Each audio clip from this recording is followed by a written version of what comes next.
Sierra Leone has more than 2,000 known Ebola survivors who have been celebrated as heroes all over the country. Sherrie is one of them. He was one of the fortunate survivors of the disease and was discharged on 1st November. But once back in his own community, he faced the harsh reality of stigmatization.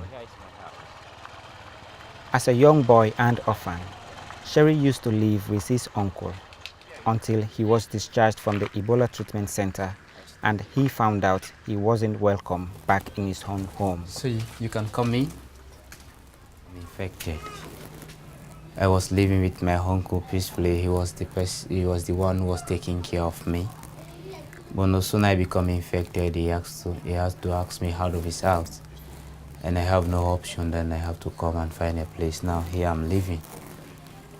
So I manage my life here, even though it's very difficult for me because this is not the life I used to. I lost everything. If I don't thank God for provided me this best bread, life for me is very difficult. And I don't only think of the difficulties for today, but I always remember how the future will be like. Because I don't even want to remember what actually, the day my uncle asked me out of his house, I don't just want to continue to remember that, because at any time I think of that, I just think that I've been ignored by the entire world. Because he's the one I suppose he should have called me close.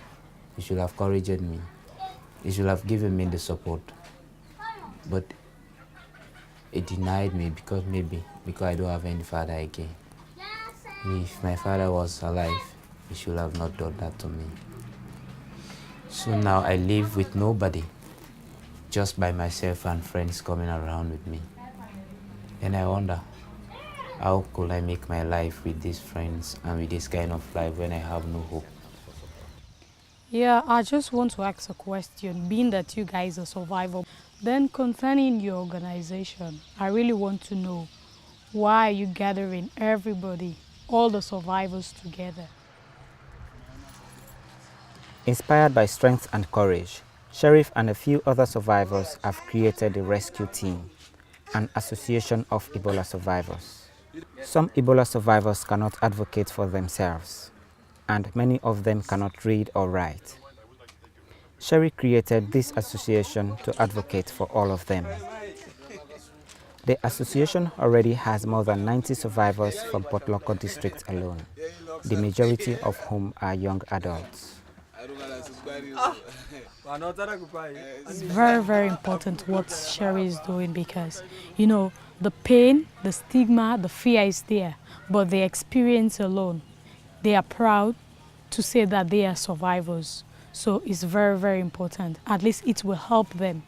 They will map each other and they will be together to just stop the stigma for now and move on. The survivors, they have been discharged from their ETUs, their treatment centers. They are going through a lot of challenges, and it's very difficult to go back to their normal life.